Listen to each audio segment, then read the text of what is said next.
History does not only echo with the thunder of armies or the coronation of kings, it also whispers of darker moments, where cruelty eclipsed glory and human suffering became a tool of power. This is one such story. A prince, a royal heir born with the promise of tomorrow. Yet his destiny was not to inherit a throne, but to serve as a warning. He was not slain in battle. He was not poisoned in secrecy. He was dragged into the public square, his flesh made into a spectacle, his body transformed into a lesson carved in blood. Piece by piece, he was undone, castrated, dismembered, humiliated, until his screams fractured the silence of his kingdom. And then, at last, there was only quiet. What crime did he commit? What betrayal demanded a punishment so savage that even hardened soldiers shuddered? And why did those in power believe such horror was necessary?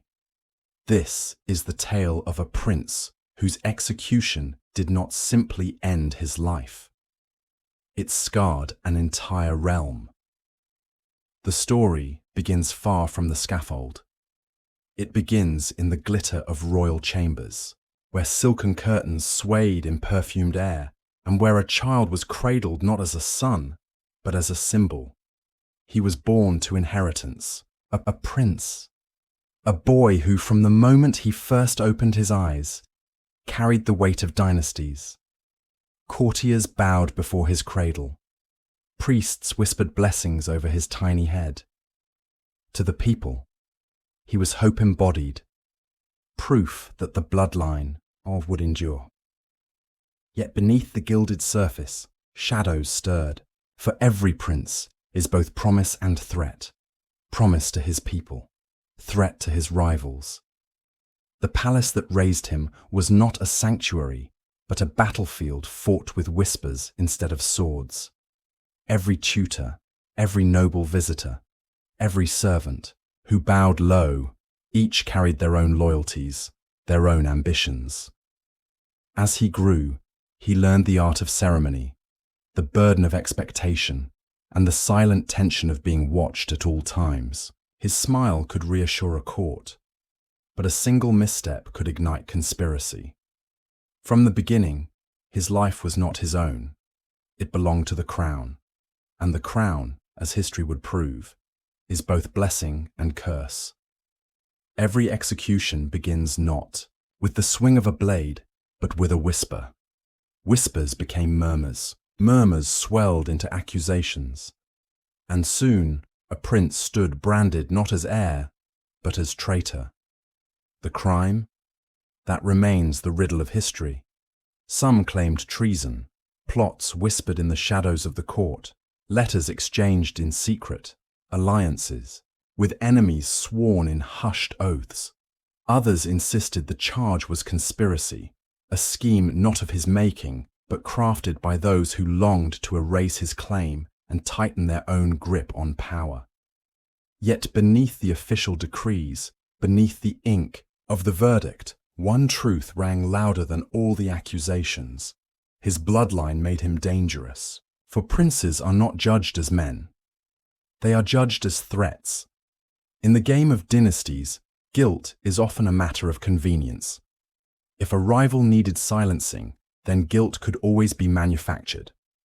A misplaced word, a servant's testimony, even a forged seal, each was enough to transform loyalty into treachery. And so, history tells us, the case was built not on proof, but on necessity. The realm demanded stability, the court demanded obedience, the crown demanded sacrifice. His life became the price. The verdict was pronounced, and with it, a single chilling reality emerged. The prince would not merely be executed, he would be broken, not death by sword, not a swift fall of the axe. His end was crafted as a performance, each wound a message, each mutilation a warning etched into flesh. A prince was about to become a spectacle. When the order came, it did not come from foreign invaders or faceless soldiers. It came from familiar hands. The prince's downfall was delivered not by enemies on the battlefield, but by men he had dined with, men who had sworn loyalty, men whose smiles once masked ambition sharper than steel. The arrest unfolded in silence, as most betrayals do. One moment he was surrounded by ceremony, the next by shadows. A sudden command. The rush of boots across marble floors. Doors flung open with the violence of inevitability. He looked for allies. He found none. Even the most trusted faces turned away, their eyes, once deferential, now cold, avoiding his gaze as though he were already a ghost. History does not tell us the exact words exchanged in that moment, but we can imagine the air thick with shock. Perhaps he demanded explanation. Perhaps he laughed in disbelief. Perhaps he simply stood frozen, betrayed not just by men, but by the very system he was born to embody. The guards who seized him did not hesitate. Their hands were firm, their grip merciless. To them, he was no longer a prince, he was a prisoner. As he was dragged through the corridors, the palace seemed to transform around him. The golden halls where he once commanded respect now echoed with his struggle.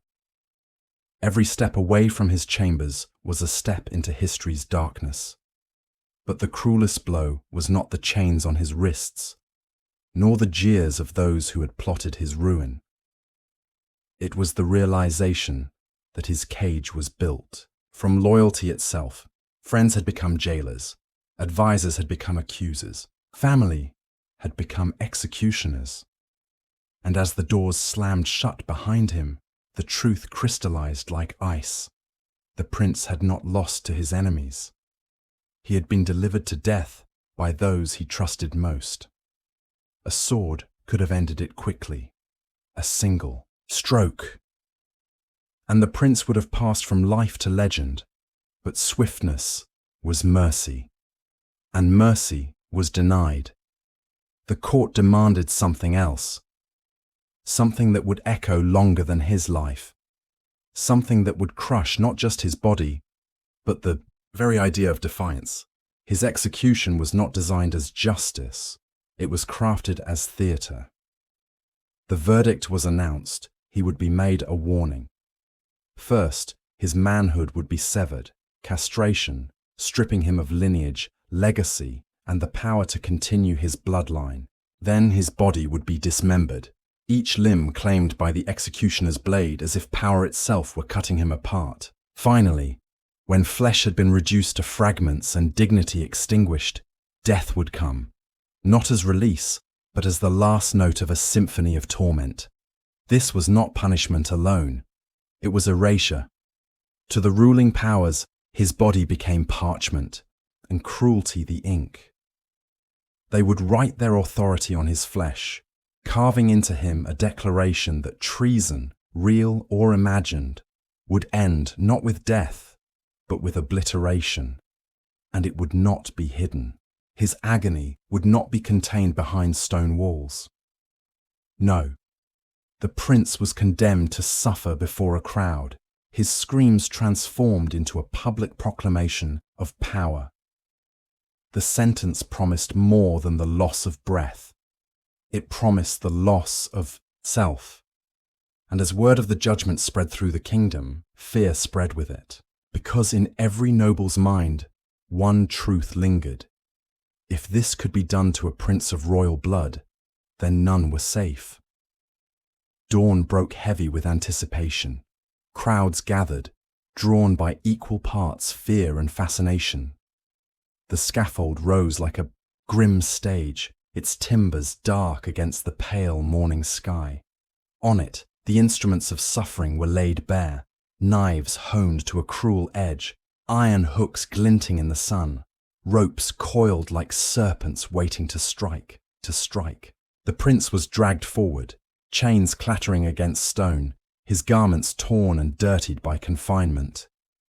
To the people, he was no longer draped in royal silk, no longer crowned with privilege. He was stripped of symbols, reduced to trembling, flesh about to be rewritten by steel. The silence before the first act was suffocating. 1,000 eyes watched, unblinking, as the condemned was bound. The air smelled of sweat, iron, and anticipation. Even the wind seemed to hold its breath. The executioner stood ready, his tools gleaming like relics of ritual.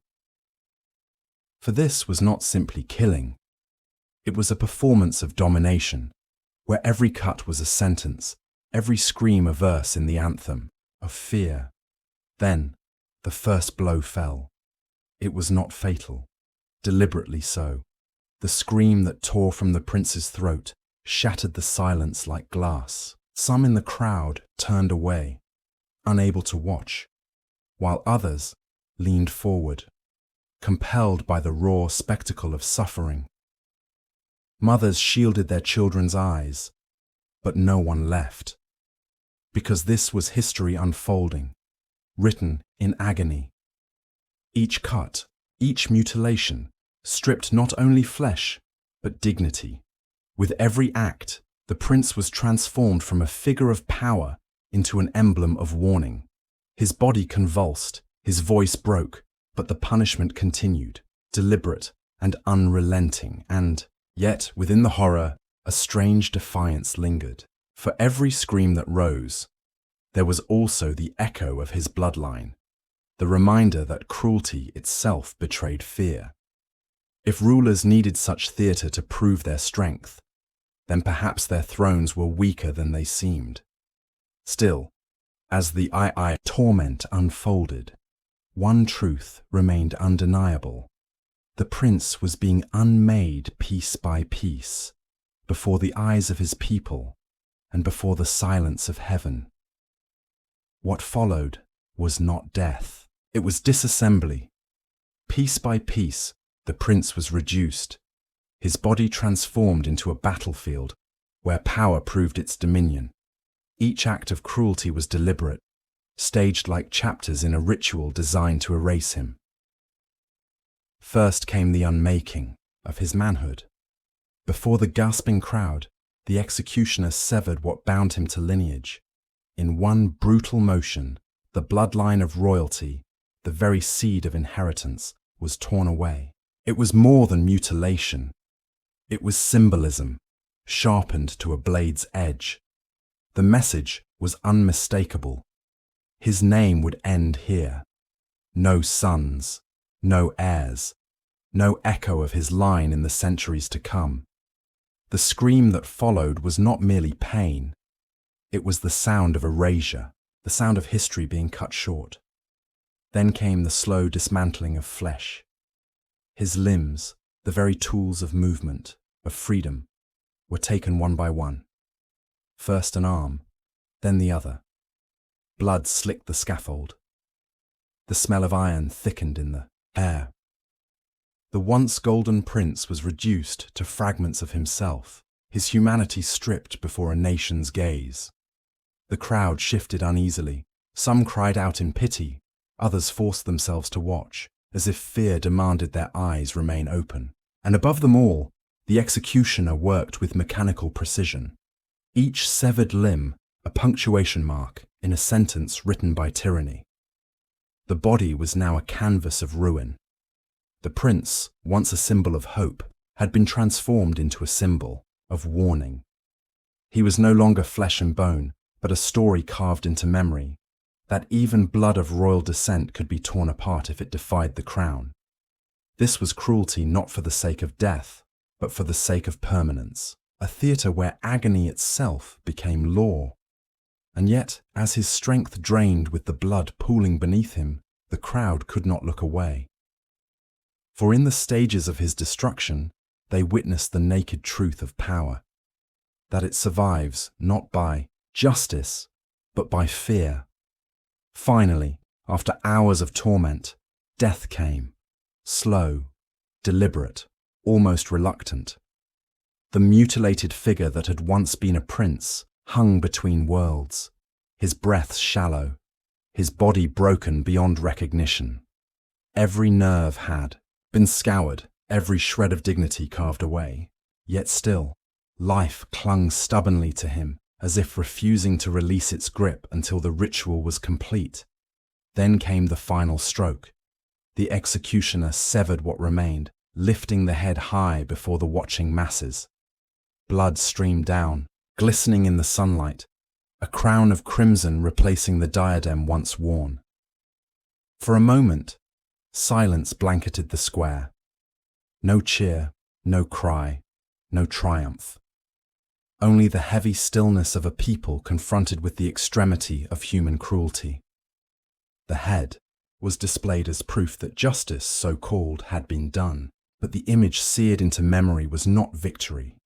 It was horror. A prince undone, a body dismantled, a lineage extinguished. Mothers pulled their children close. Nobles shifted uncomfortably in the shadows of their cloaks. And though the rulers proclaimed triumph, every witness carried home a truth more powerful than fear, that the grandeur of monarchy could also rot into madness. The silence that followed his death was not peace, it was the silence of trauma. A silence that lingers in the memory of nations long after the blood is gone. The prince's execution was meant to be an ending. Instead, it became a beginning, one that the rulers never intended. Across the kingdom, whispers spread like wildfire. In the courts of nobles, the execution was discussed not as justice, but as a warning, too sharp, too savage. If royal blood could be humiliated and torn apart in public, what hope was there for any lesser house? Even allies felt the tremor of fear creep into their bones. Among the common people, silence hung heavier than chains. The spectacle had been designed to terrify, and it succeeded. Farmers spoke of the blood-soaked scaffold in hushed voices. Mothers told their children never to dream beyond their station. A land that once looked to princes as symbols of protection now saw them as victims in waiting. Beyond the borders, foreign courts recorded the cruelty with astonishment. Messengers carried tales of the mutilation to rival kings and distant ambassadors. What reached their ears was not strength, but savagery, an empire so paranoid it consumed its own heirs. Instead of stability, the throne had sown suspicion. Instead of loyalty, it harvested doubt. The dynasty had wanted to send a message of dominance. Instead, it painted itself as a beast willing to devour its young. The kingdom stood subdued, but beneath that stillness stirred something far more dangerous than rebellion. It was the quiet knowledge that fear corrodes even the strongest crown. History remembers more than it forgets, and it remembers him, not for the life he lived, but for the death he endured. The scaffold, the screams, the mutilation, these were meant to erase him. Yet in their cruelty, the rulers ensured his survival in memory. Every act of torment became a story passed from mouth to mouth, generation to generation. His silence became an echo that refuses to fade. A throne stained in blood does not shine brighter, it darkens. Each drop spilled upon it weaves a curse into the fabric of its reign. And though rulers may believe that terror secures their power, history has shown again and again, fear is not loyalty, it is rot. The prince's death was more than execution. It was a mirror showing a dynasty what it truly was, not divine, not eternal, but fragile. Fragile enough to turn on its own blood. Fragile enough to destroy what it should have protected. And so his story endures. Not in monuments, not in chronicles written by royal scribes, but in the collective memory of a people who witnessed horror and carried it forward. The lesson is as sharp now as it was then. Power without mercy devours its own. Thrones may glitter, but beneath the gold often lies the silence of mutilated voices. And somewhere still, the scream of a fallen prince lingers, haunting. The very halls that tried to bury him,